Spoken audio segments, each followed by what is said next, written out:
Assalamu ala asyrafil anbiya'i wal mursalin Sayyidina Muhammadin wa ala alihi wa sahbihi ajma'in.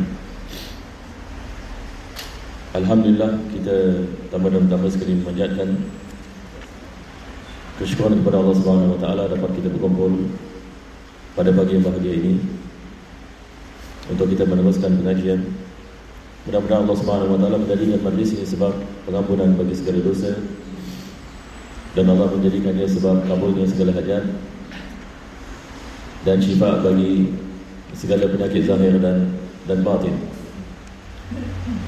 Dan mudah-mudahan Allah Subhanahu wa taala memberikan kepada kita taufik dan hidayah yang mana dengannya dapat kita melaksanakan segala perintahnya, dapat kita meninggalkan segala larangannya, dan mudah-mudahan Allah Subhanahu wa taala menjadikan kita di antara hamba-hamba yang bertakwa yang sudah mengingatinya pada tiap-tiap masa dan keadaan, dan Allah matikan kita dengan husnul khatimah insya-Allah, dan mengumpulkan kita bersama Nabi kita sallallahu alaihi wasallam pada hari kiamat nanti. Amin ya rabbal alamin.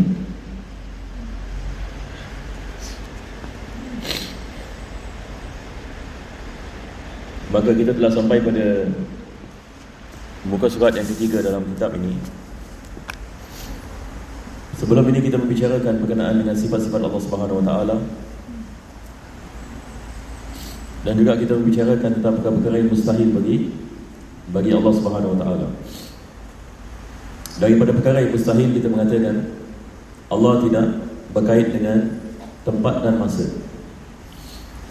Maka kita tidak boleh mengatakan Allah Subhanahu wa taala berada di sebuah tempat, sebab tempat ini dia adalah ciptaan Allah Subhanahu wa taala.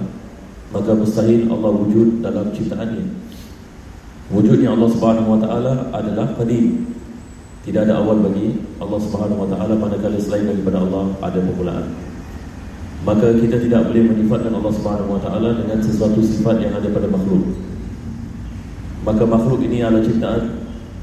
Maka kita tidak boleh menyifat Allah Subhanahu wa taala dengan sesuatu sifat yang ada pada makhluk, sebab semua sifat yang ada pada makhluk adalah sifat yang baru. Yang maksudnya dia adalah sifat yang diciptakan oleh Allah. Maka mustahil Allah bersifat dengan sesuatu yang dia menciptakannya. Boleh faham insya-Allah ya? Maka di sini dia mengatakan, jika engkau bertanya bila, maka waktu kewujudannya telah terdahulu. Yang maksudnya di sini Allah tidak berkait dengan zaman. Ini juga saya telah membicarakan berkenaan dengan masa kan. Bagaimana kita mendapat masa? Hari ini kita kira masa kita dengan perjalanan apa? Planet ni. Dengan kita ada solar system ini. Kita panggil apa solar system ni? Matahari, bulan, planet-planet, bumi. Apa kita panggil ini? Dalam kelas saya kita panggil dalam sains solar system kan. Jadi dengan wujudnya solar system, maka lahirlah masa.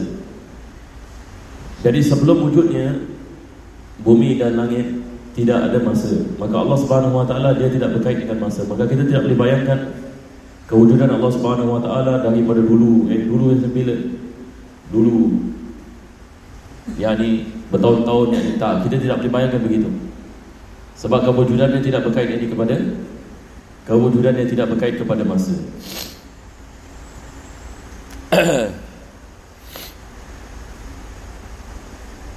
Nanti sekejap saya cari bahasa Arab sekejap. Sebab baca kitab ini nak kena ada dia punya apa dia? Nas dia juga. Okey. Selepas itu beliau mengatakan, jika engkau berkata dia, maka dari hak sampai waw merupakan ciptaannya. Artinya seluruh alam semesta ini ciptaannya. Jika engkau bertanya di mana, maka tempat keberadaannya telah terdahulu, tidak boleh diukur ataupun ditetapkan oleh maksa dan waktu itu sendiri. Maka di sini dia mengatakan, kalau sekiranya seseorang itu menanyakan tentang ciptaan Allah Subhanahu wa taala, maka segala-galanya selain daripada Allah Subhanahu wa taala adalah ciptaannya, termasuk yang huruf. segala yang huruf ini adalah ciptaan. Huruf adalah ciptaan. Segala-galanya selain Allah Subhanahu wa taala adalah daripada ciptaannya. Dulu bila kita menerangkan sifat kalam, kita mengatakan kalam Allah Subhanahu wa taala tanpa huruf dan suara. Boleh kita ingat ya? Kalam Allah Subhanahu wa taala tanpa huruf dan suara. Apa sebabnya? Sebab huruf dan suara ini makhluk. Saya apabila saya berbual misalnya, keluar daripada mulut saya suara kan, dan suara itu dia menerangkan huruf-huruf yang tercantum. Misalnya kalau saya mengatakan tercantum, kita ada T, E, R. Dah pada kelas ejaan ya? Ingat dulu kelas ejaan ya? Jadi ini kita mengatakan suara yang keluar daripada mulut kita, dia menerangkan huruf yang tercantum. Maka suara kita makhluk ke bukan makhluk? Makhluk. Sebelum ini saya tak berbual, saya diam. Sekarang saya berbual, maka dia ada permulaan kan? Allah Subhanahu wa taala menciptakannya. Sama juga dengan huruf itu. Dia adalah makhluk.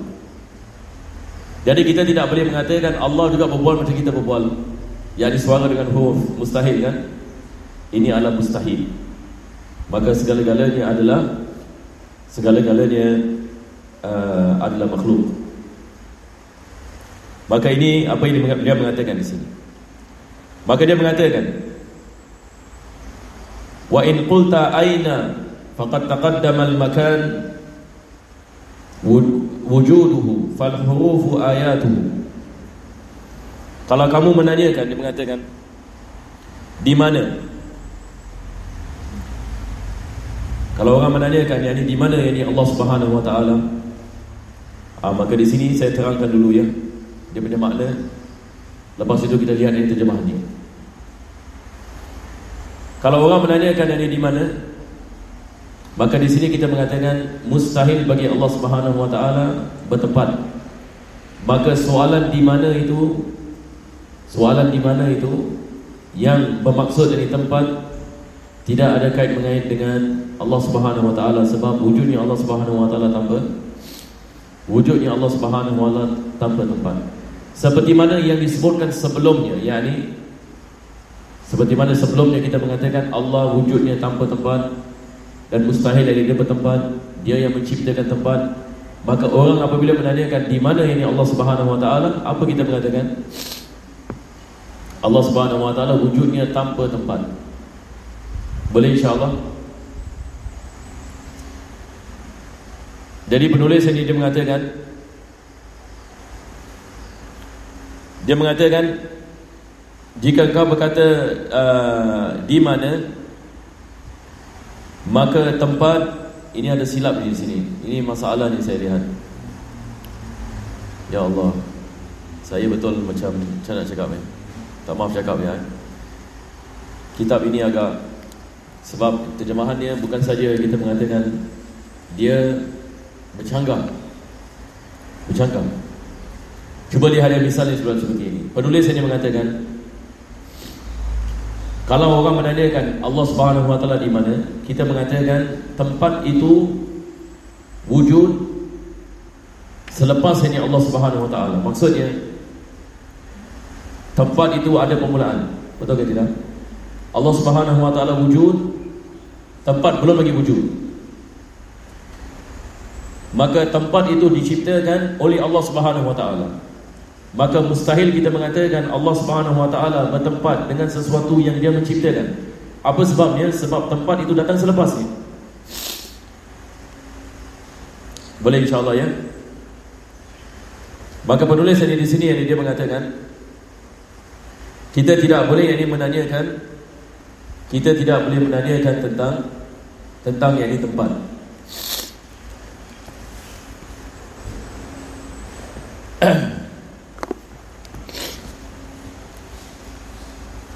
Jika engkau bertanya di mana, maka tempat ini kita nak cancel, keberadaannya kita cancel.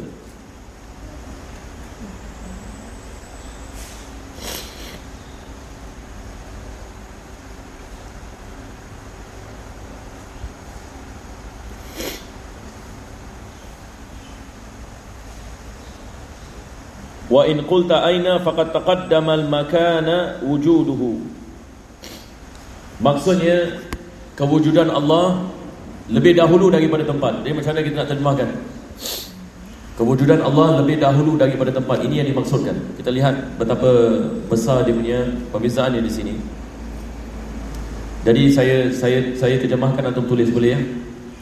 Saya terjemahkan, kita tulis. Jadi kita balik kat sini tadi. Jika engkau bertanya di mana, semua dah dapat ya? Jika engkau bertanya di mana, ini maksudnya penulis dia sedang seolah-olah dia sedang membicarakan dengan satu orang. Seolah-olah ada orang sedang menanyakan dia soalan. Boleh kita bayangkan? Dia tengah tulis kitab ini. Seolah-olah ada orang yang sedang menanyakan kepadanya soalan. Orang ini sedang menanyakan di mana Allah Subhanahu Wa Taala. Maka dia mengatakan, jika engkau menanyakan kepada aku di mana, maka ketahuilah. Boleh kita tulis ini? Maka ketahuilah kewujudannya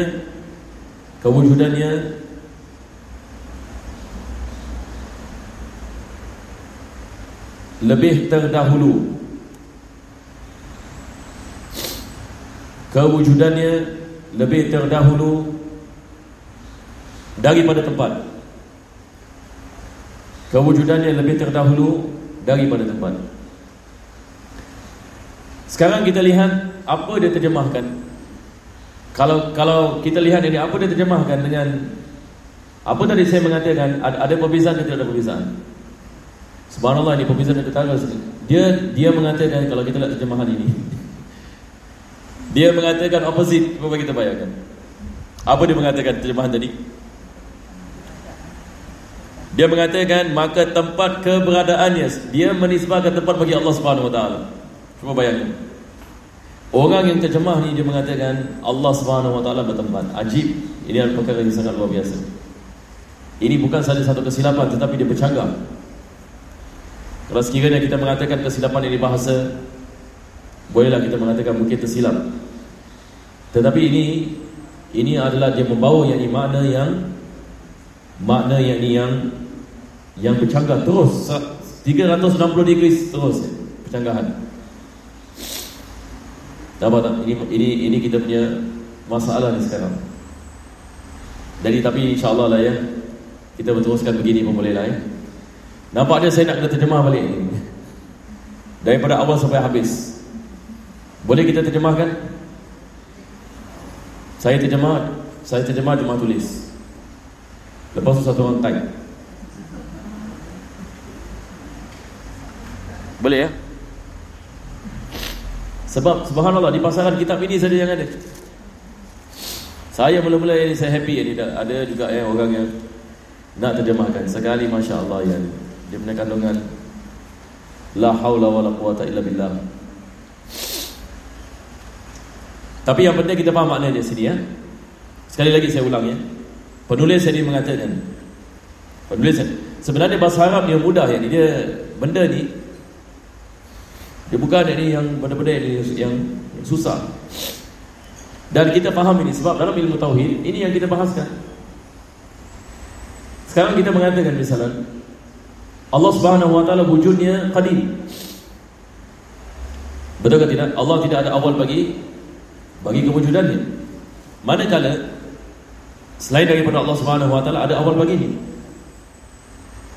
termasuk tempat. Maka siapa datang dulu? Allah Subhanahu Wa Taala ataupun tempat?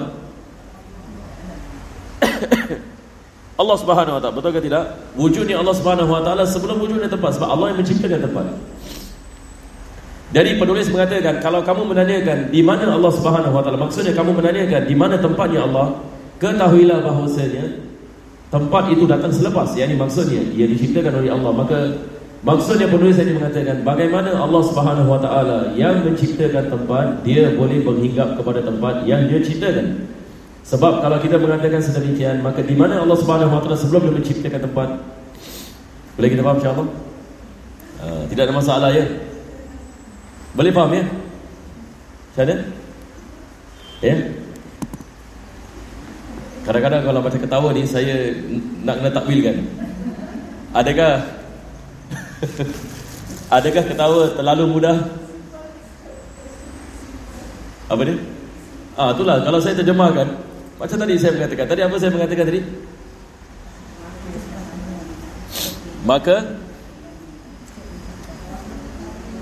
Maka ketahuilah bahawasanya kewujudannya lebih terdahulu. Full stop. Itu saja.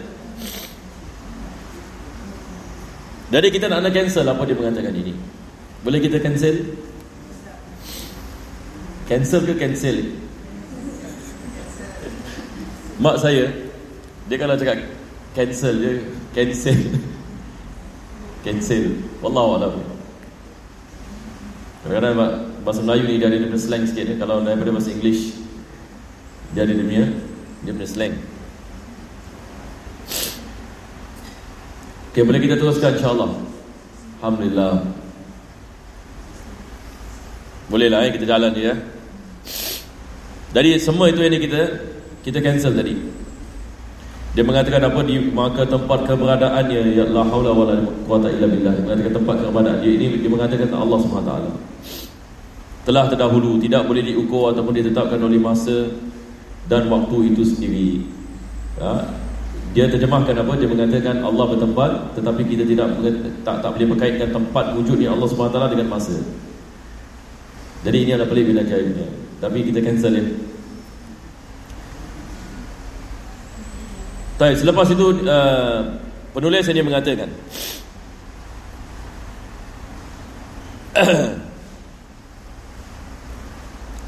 maka huruf ayat-ayatnya merupakan dalil akan kedudukan Nabi Muhammad sallallahu alaihi wasallam.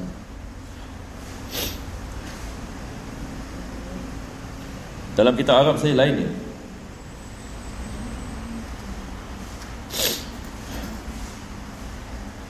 Dia mengatakan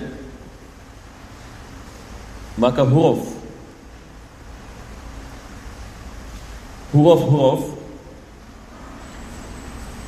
adalah ayat-ayat ini. Huruf adalah ayat-ayatnya.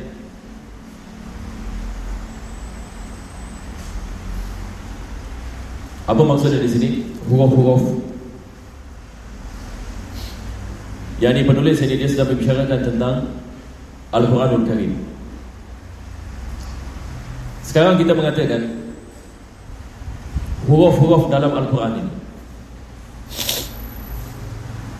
Tadi kita mengatakan huruf adalah ciptaan, betul ke tidak? Huruf adalah ciptaan. Bila kita buka Al-Quranul Karim, Al-Quran ada yakni ayat dan huruf. Tulisan yang ada pada Al-Quranul Karim menunjukkan, menerangkan kepada kita maksud daripada ayat-ayat yang tertera. Ini sekali lagi dia sedang membicarakan tentang sifat kalam. Jadi sekarang saya menerangkan lagi. Kalam Allah Subhanahu Wa Taala. Dulu kita beberapa bulan lepas kita membicarakan tentang sifat kalam kan. Apakah yang dimaksudkan dengan kalam Allah Subhanahu Wa Taala yang qadim? Kita mengatakan sifat kalam dia adalah sifat yang azali, yang bukan huruf dan suara. Dia bukan huruf dan suara. Jadi bila kita mengatakan Al-Quran adalah kalam Allah Subhanahu Wa Taala, apa maksudnya? Bukan yang hurufnya dan bukan suara, tetapi yang dimaksudkan kalam adalah makna di sebalik ayat. Makna di sebalik ayat. Ini yang dimaksudkan dengan kalam Allah Subhanahu Wa Taala.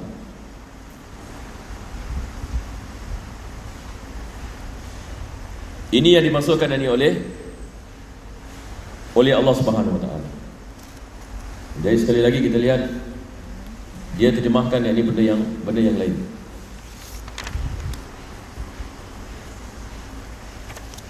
Betul. Dia membicarakan yang ini. Apa dia mengatakan? Maka huruf ayat-ayatnya, lepas itu dia letak in bracket, materi ayat-ayatnya merupakan dalil akan kedudukan Nabi Muhammad SAW. Tak ada kena mengenai. Jadi ini pun kita nak cancel dia. Apa nak buat? Dia tidak terjemahkan ini.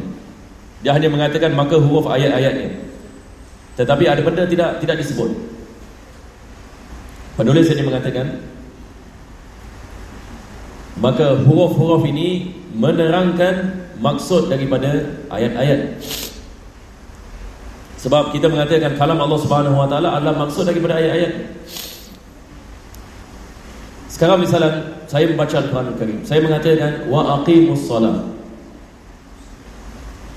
Wa aqimus salat. Ini Quran ke bukan Quran? Al-Quran, ayat Quran kan? Wa aqimus salat. Apakah yang dimaksud dengan kalam Allah Subhanahu Wa Taala di sini? Adakah hurufnya ataupun suaranya? Tidak. Apakah yang dimaksudkan kalam Allah Subhanahu Wa Taala di sini? Qadim, kalam yang qadim, yang dimaksudkan dalam makna di sebalik ayat ini. Apakah makna di sebalik ayat ini? Yani maksudnya adalah solat itu adalah wajib. Betul ke tidak? Ini kita mengatakan kalam Allah Subhanahu Wa Taala. Jadi huruf ini dia menerangkan kepada kita, huruf ini menerangkan kepada kita ayat-ayatnya. Maksudnya ayat ini dia datang daripada huruf. Dan tadi saya mengatakan kan, perkataan wa aqimus salat, kita ada alif, kita ada qaf, kita ada ya, kita ada mim, kita ada waw, kita ada alif. Perkataan aqimu ini apa maksudnya? Maksudnya dirikanlah. Maka dia menunjukkan kepada kita makna untuk kita melaksanakan kewajipan, melaksanakan apa? As-salat, yakni salat. Jadi bagaimana kita mengetahui salat itu adalah wajib? Melalui ayat ini. Boleh insya-Allah? Ada siapa ada soalan? Tidak ada ya? Kita teruskan insya-Allah ya. Masya-Allah. Kewujudannya dia mengatakan,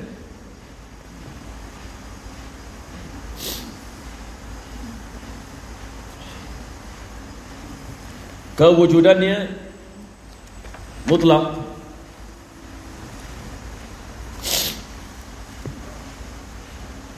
Penulis ini dia mengatakan wujuduhu isbatuhu. Wujuduhu isbatuhu, yani maksudnya wujud dari Allah Subhanahu Wa Taala, yani wujudnya Allah Subhanahu Wa Taala maksudnya adalah isbat. Maksudnya adalah yang isbat. Kita kalau balik kepada kalimat tauhid, kita mengatakan la ilaha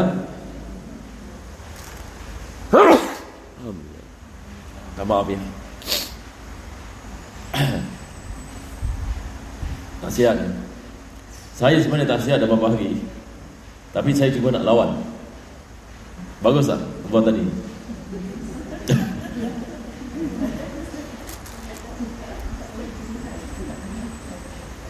Lawan maksudnya apa? Macam saya cuba minum banyak air, saya cuba rehat, begitulah. Sebab kadang-kadang bila kita sakit, kita rehat, kita gini, dia macam dapat lawan balik kan. Tapi kalau kita press, kita berdiri sebagainya, dia jadi makin sakit. Jadi dia kadang-kadang dia on off. Pada semalam pun sama juga, tapi semalam saya dapat rehat sikit, dia okey ini. Macam gitulah. Jadi saya harap insya-Allah dengan hadir kelas ilmu ini Allah berikan syifa insya-Allah. Kadang-kadang begitu ini, subhanallah. Kadang-kadang saya sakit tapi berkat dengan hadir kelas, lepas tu jadi baik. Dah berapa kali saya, subhanallah. Jadi menghadiri kelas ni ada dia punya keberkahan insya-Allah. Sekarang kita balik kepada kalimah tauhid. La ilaha illallah. Apakah yang dimaksudkan dengan kalimah la ilaha illallah? Kita ada isbat di sini. Penulis yang mengatakan wujudnya adalah isbat. Isbat. Bila kita mengatakan la ilaha illallah, pertama sekali kita menafikan, betul ke tidak? Kita mengatakan la ilaha, tidak ada Tuhan. Tidak ada Tuhan yang mempunyai sifat-sifat ketuhanan. Walaupun manusia disembah selain Allah, kan? Ada manusia sembah berhala, ada manusia sembah lembu, ada manusia sembah manusia, ada manusia sembah matahari, ada manusia sembah apa saja, binatang-binatang dan sebagainya. Tetapi ini adalah sembahan mereka yang tidak ada asas. Apa yang mereka sembah tidak mempunyai sifat ketuhanan, tidak dapat memberikan manfaat dan tidak dapat menolak mudarat. Jadi walaupun manusia mengatakan ini adalah Tuhan saya, misalnya ada orang mengatakan misalnya matahari adalah Tuhan saya, ada orang mengatakan tembok ini adalah Tuhan saya, itu adalah dakwaannya. Tetapi pada hakikatnya ini adalah perkara yang batil. Tidak ada sesuatu selain Allah Subhanahu wa taala yang mempunyai sifat uluhiyah, yakni sifat ketuhanan. Jadi kita mengatakan la ilaha, lepas itu kita melakukan apa?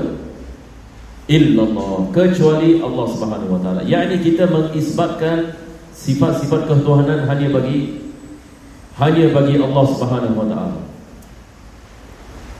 Boleh insya-Allah? Jadi kita mengatakan tidak ada Tuhan yang disembah, tidak ada Tuhan yang mempunyai sifat yakni ketuhanan melainkan yakni Allah Subhanahu wa taala. Ini yang dimaksudkan dengan isbat. Boleh insya-Allah? Ini yang dimaksudkan dengan isbat, yakni selain Allah adalah makhluk. Selain Allah ini adalah yakni makhluk.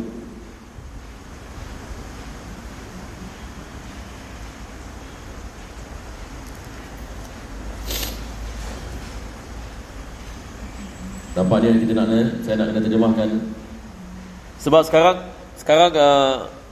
kita masih tentang berbicara tentang tauhid. Selepas ini kita akan lihat dia akan masuk ilmu tasawuf. Kalau ilmu tasawuf agak okey sikit, sebab dia banyak kalam-kalam dalam ilmu tasawuf. Cuma sekarang ini dia sedang membicarakan tentang tauhid. Jadi terjemahan kalau salah ni masalah ya. Itu sebab saya agak prihatin sikit tentang terjemahannya. Boleh insya-Allah. Jadi kita mengatakan di sini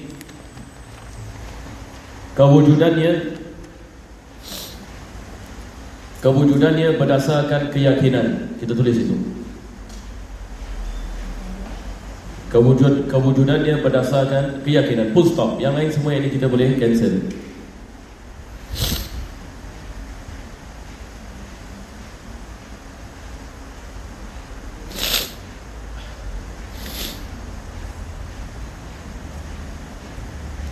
Okay, selepas itu dia mengatakan makrifat akan ketauhidan. Ini pun kita nak tukar sikit.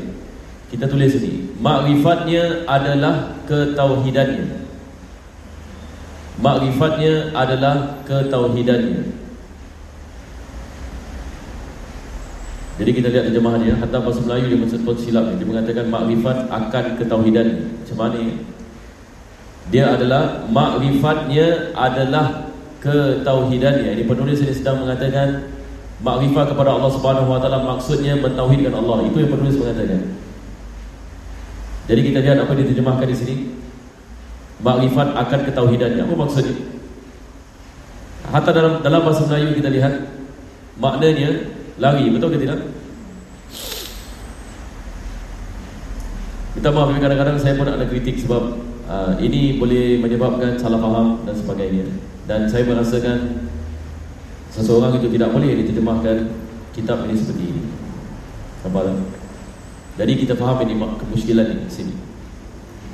Baik. Jadi sekarang dia mengatakan makrifatnya adalah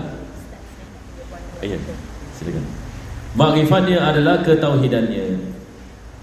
Apakah yang dimaksud dengan makrifat di sini? Maksudnya makrifat di sini adalah mengenal Allah Subhanahu wa taala. Bagaimana kita nak mengenal Allah? Apa yang dimaksudkan dengan mengenal Allah Subhanahu wa taala? Maka maksudnya adalah mentauhidkannya. Mengenal Allah maksudnya mentauhidkannya. Mentauhidkan maksudnya kita beriman bahawasanya Allah itu adalah satu dalam zatnya, satu dalam sifatnya, satu dalam perbuatannya. Tidak ada sesuatu yang sepertinya. Ini yang kita maksud dengan tauhid. Jadi bila kita mengatakan seseorang itu kenal kepada Allah, maksudnya dia kenal bahawasanya Allah itu adalah satu yang Maha Esa. Allah Subhanahu wa taala satu dalam zatnya. Yani dia tidak ada sesuatu yang lain yang sepertinya. Kita tidak mensyirikkannya. Dan dia mempunyai sifat selain daripada dia tidak mempunyai sifat sepertinya. Dan dia mempunyai perbuatan-perbuatan yang mana tidak ada selain daripadanya mempunyai perbuatan seperti perbuatannya Allah Subhanahu wa taala. Boleh insya-Allah.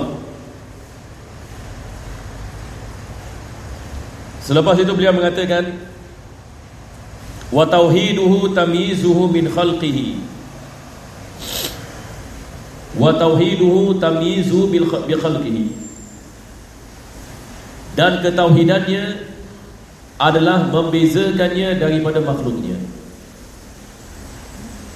Itu yang dimaksudkan. Dan tauhidnya, jadi di sini dia mengatakan apa? Dan keesaannya. Ini adalah terjemahan bagi kalimat tauhid. Boleh juga kita mengatakan dan keesaannya, ataupun kita mengatakan dan tauhidnya. Apa maksud tauhid yang dia mengatakan? Tauhidnya itu adalah membezakannya. Ini pun ada kesilapan ini sedikit. Keesaannya adalah membezakannya daripada makhluknya.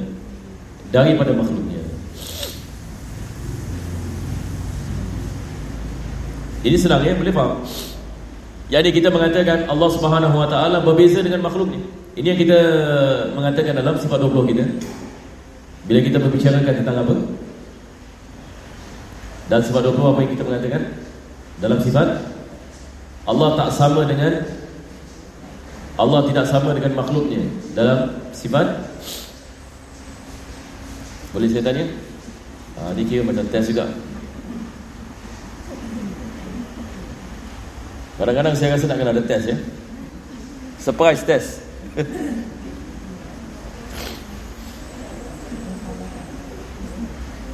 Biasanya kalau ada test,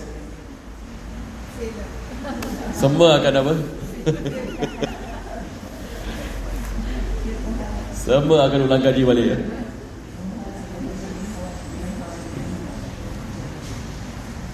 Bila kita mengatakan Allah tak sama dengan makhluk, ini maksudnya ini daripada sifat salbiyah. Mukhalafatuhu lil hawadis. Mukhalafatuhu lil hawadis. Yani apa saja yang ada pada makhluk kita wajib menafikan. Maksudnya kita menafikan Allah tak begitu. Misalnya makhluk sakit, Allah tak boleh sakit, betul ke tidak? Mustahil satu orang mengatakan hari ini Tuhan sakit, mustahil. Tapi makhluk ini sakit, kadang-kadang kita sakit, kadang-kadang kita lapar, kadang-kadang kita haus dan sebagainya. Allah Subhanahu wa taala dia tidak bersifat dengan sifat, dia tidak bersifat dengan sifat makhluk. Maka di sini penulis ini mengatakan tauhiduhu tamyizuhu minal khalq.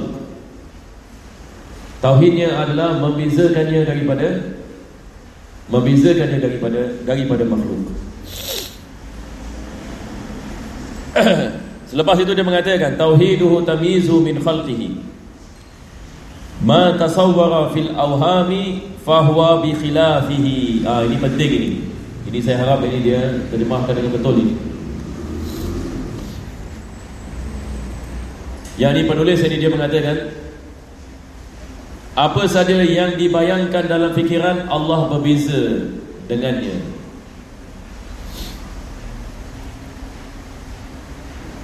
Jadi kita tulis ini ya. Apa sahaja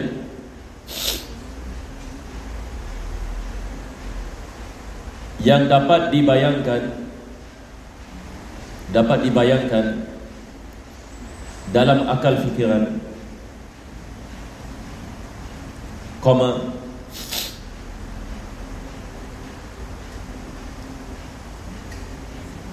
maka Allah Subhanahu wa taala berbeza dengan apa yang dibayangkan.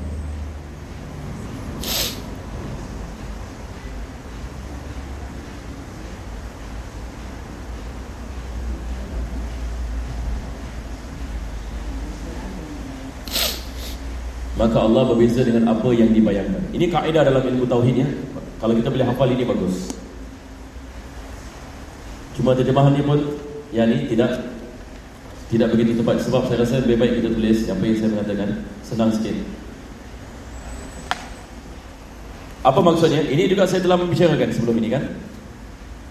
Kita mengatakan tiap-tiap perkara yang dibayangkan oleh manusia tentang Allah Subhanahu wa taala, Allah tidak begitu. Sebab akal fikiran kita tidak boleh sampai akan memahami hakikat kewujudan Allah Subhanahu wa taala, yakni hakikat zatnya. Boleh tak satu orang ini manusia misalnya dia nak membayangkan bagaimana rupa Allah? Boleh tak? Ini misal. Jadi kita mengatakan apa sahaja yang dibayangkan oleh manusia dalam fikirannya, apa sahaja yang dibayangkan dalam fikirannya, walau macam mana dia cuba sekalipun, apa sahaja yang dibayangkan oleh fikiran dari manusia akan Allah Subhanahu wa taala, bayangannya berbeza. Maksudnya bayangannya tidak sampai kepada memahami akan hakikat zatnya Allah Subhanahu wa taala. Sebab akal fikiran kita ini lemah, terhad. Kita tidak boleh memahami perkara-perkara yang luar daripada had pemikiran kita. Jadi apa saja yang kita bayangkan, apa saja yang kita fikir, tidak dapat sampai untuk kita nak memahami akan hakikat zat Allah Subhanahu wa taala. Itu sebab Nabi SAW ini mengatakan, tafakkaru fi khalqillah wa la tafakkaru fi zatillah. Bayangkan dan renungkan akan ciptaan Allah Subhanahu wa taala, tapi janganlah kamu merenungkan apa? Merenungkan zat Allah Subhanahu wa taala. Jadi Islam melarang kita duduk misalnya satu orang ini dia menanyakan misalnya dia merenung misalnya. Apa renungannya? Saya nak merenungkan bagaimana yang di Tuhan, bagaimana yang ini mustahil kita mengatakan dia boleh sampai. Maka kita mengatakan tiap-tiap daripada renungannya, tiap-tiap daripada fikirannya, dia berbeza dengan hakikat zatnya Allah Subhanahu wa taala. Seperti mana kita mengatakan sebab pemikirannya tidak sampai kepada ilmu tersebut. Boleh insya-Allah. Itu sebab ulama kita mengatakan apa sahaja terlintas dalam fikiran kita tentang Allah, Allah bukan begitu. Apa sahaja terlintas dalam fikiran kita tentang Allah, Allah bukan yakni begitu. Ada seorang ulama, dia berjalan di padang pasir pada waktu malam itu, keluar cahaya daripada langit, mengatakan akulah Allah. Terus dia mengatakan ini syaitan. Betul-betul syaitan menjelma. Dia mengatakan macam mana kata itu aku? Dia mengatakan Allah mengatakan dalam Al-Quranul Karim, laisa kamitslihi syai'. Allah Subhanahu wa taala tidak sama dengan makhluk. Jadi bagaimana cahaya ini boleh mengatakan dia adalah Allah? Nampak tak? Jadi dia dapat memahami ini dengan ilmu tauhid. Sebab syaitan ini dia susah nak sesatkan dari orang yang faham. Tapi kalau orang yang tak faham sana, mengatakan masya-Allah ni, tahu ke tidak? Allah berbual dengan saya.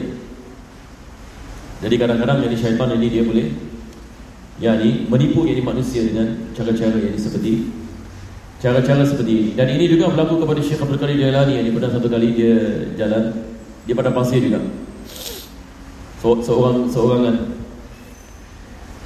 Jadi datang satu suara daripada langit mengatakan, wahai Abdul Qadir, engkau dah tak perlu lagi melakukan solat,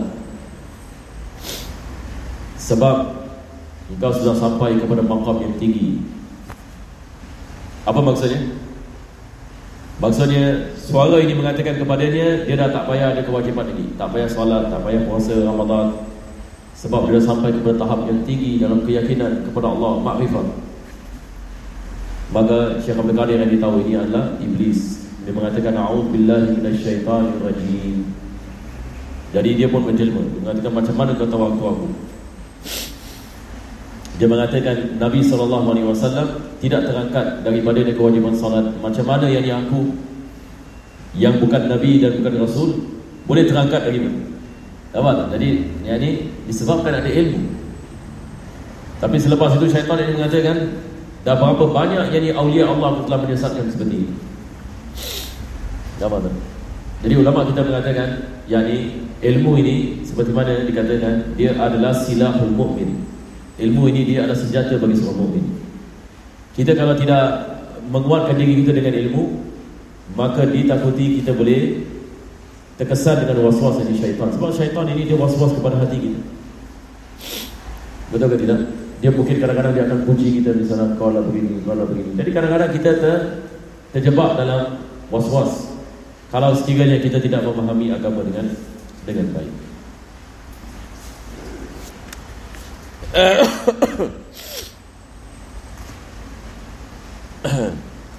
Jadi beliau mengatakan, kaifa yahillu bihi ma minhu bada aw ya'udu ilaihi ma huwa ansha'ahu la tumaqiluhu al-uyun wa la tuqabiluhu adh-dhunun. Maka ini semua penulis ini akan membicarakan berkenaan dengan mustahil bagi makhluk untuk memahami hakikat zat ini Allah Subhanahu wa taala disebabkan kelemahan yang ada ini pada makhluk itu sendiri.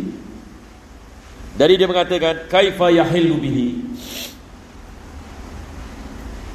bagaimana sesuatu itu boleh berada pada Allah Subhanahu wa taala. Bagaimana sesuatu itu boleh berada pada Allah Subhanahu wa taala? Maksudnya, bagaimana kita boleh bayangkan Allah Subhanahu wa taala itu bertempat dan berkait dengan masa, sedangkan segala-galanya diciptakan olehnya.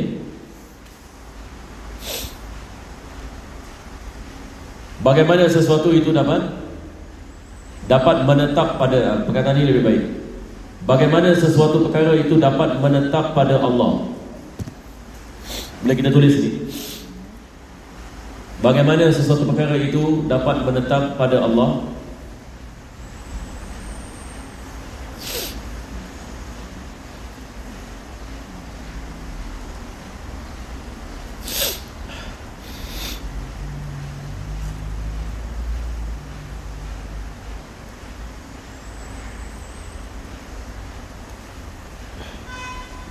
Sedangkan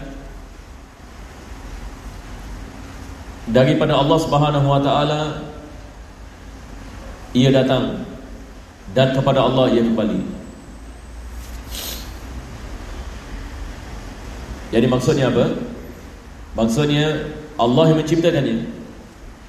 Bagaimana Allah Subhanahu wa taala menetap kepada sesuatu yang dia menciptakan. Jadi maksudnya dia yang menciptakannya dan kepadanya dia kembali kepada Allah. Maksudnya Allah Subhanahu wa taala dia yang menciptakan segala-galanya dan dia yang menghancurkan segala-galanya. Dia berkuasa atas segala-galanya, betul ke tidak? Allah Subhanahu wa taala dia menciptakan kita dan dia kembalikan kita kepadanya. Maksudnya dia mematikan kita dan selepas itu dia membangkitkan kita kembali. Dia boleh buat apa yang dia suka kepada kita. Jadi bagaimana sesuatu boleh menetap kepadanya, yang mana sesuatu itu adalah sesuatu yang diciptakan olehnya. Diciptakan olehnya. Boleh faham insyaAllah ya? Jadi boleh dapat insyaAllah daripadanya dan dia dikembali ini kepada dia. Jadi sekali lagi yang maksudnya adalah Allah Subhanahu wa taala dia tidak bersifat dengan sifat makhluk dan tidak ada makhluk yang boleh menetap ini padanya. Seperti orang mengatakan misalnya Allah berkait dengan masa ataupun Allah bertempat, ini adalah mustahil. Sebab tempat ini dan masa ada ciptaannya. Yani Allah yang menciptakan daripada ketiadaan kepada wujud dan tempat dan masa kembali kepada Allah ini boleh memusnahkannya dan boleh melakukan apa saja kepada dia. Maka mustahil Allah berada pada tempat ini tersebut. Wallahu a'lam bishawab. Ada siapa yang ada soalan? Masa pun dah sampai ya.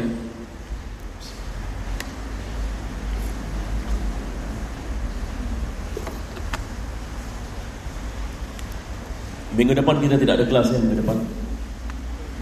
Sebab saya tak ada di Singapura.